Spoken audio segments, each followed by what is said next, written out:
qui tombe le premier avant les autres recevait la guérison. Donc tout le monde, tous les malades, ils étaient branchés, ils attendaient l'action de l'eau, ils attendaient le mouvement de l'esprit, de l'ange de Dieu qui tombait dans l'eau, afin qu'eux aussi tombent le premier et qu'ils soient guéris.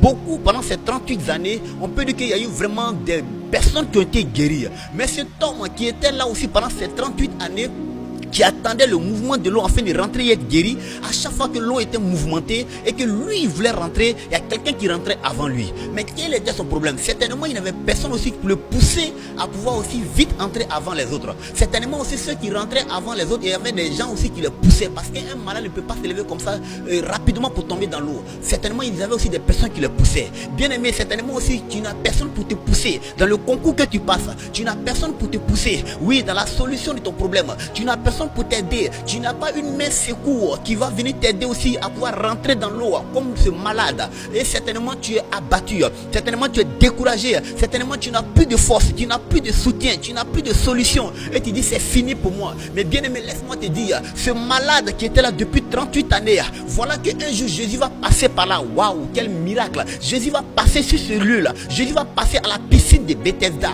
Mais ce qu'ils avaient oublié, le Christ qui était venu en ce moment-là, et le Christ qui est toujours le même hier, aujourd'hui et éternellement, il n'a pas changé. Car l'eau qu'il tombait là-dedans, dans laquelle que ces malades tombaient là, était Christ même en personnalité qui était présente. Parce que l'ange qui tombait dans l'eau était la représentation de Dieu, était aussi l'envoyé de Dieu. On peut même dire était Dieu lui-même qui tombait dans l'eau afin de pouvoir avoir la foi de chacun, afin de pouvoir avoir la détermination de chacun pour pouvoir avoir sa guérison. Mais Jésus va arriver là. Lorsque Jésus arrive là, l'ange a arrêté de tomber dans l'eau, parce que celui qui tombait dans l'eau, il a eu son maître qui Jésus arriva. Il voyait le malade qui était là depuis 38 années. Waouh! Il lui dit, veux-tu être guéri? Il n'a pas dit, veux-tu que je te pousse dans l'eau pour que tu sois guéri? Il a dit, veux-tu être guéri? Il a dit, Seigneur, je n'ai personne pour me pousser à l'eau. On lui pose la question, veux-tu être guéri? On lui dit, oui Seigneur, je vais être guéri. Il donne la condition pour être guéri. Il dit, pour être guéri ici Seigneur, il faut qu'on me jette dans l'eau. Jésus dit, non, je n'ai pas besoin de te jeter dans l'eau, parce que moi-même je suis la source de vie. Je n'ai pas besoin de te jeter dans l'eau, parce que moi-même je suis la guérison. Si tu me vois, tu as vu la guérison. Si tu me vois, tu as déjà la guérison. Et il dit, Seigneur, je veux être guéri. Jésus lui dit, prends ton lit et marche.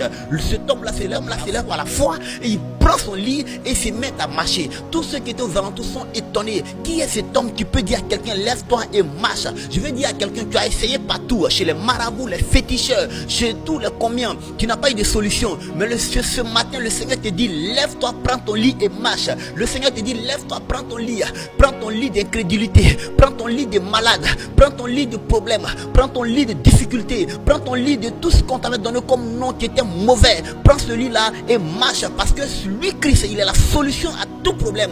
Ce malade a reçu la guérison. Il a reçu la guérison instantanée. Il n'avait pas besoin de tomber dans l'eau pour être guéri, parce que lui qui était la guérison, lui qui incarnait la guérison, lui qui révélait la guérison, lui-même il était déjà là. Alors cet homme a reçu la guérison. Bien aimé, je vais dire à quelqu'un ce matin, oui, tu n'as pas besoin de rentrer de gauche à droite, mais la seule solution qui t'est donnée jusqu'à ce jour, jusqu'à la fin de ce monde, c'est Jésus-Christ de Nazareth. Que le Seigneur vous bénisse. Shalom.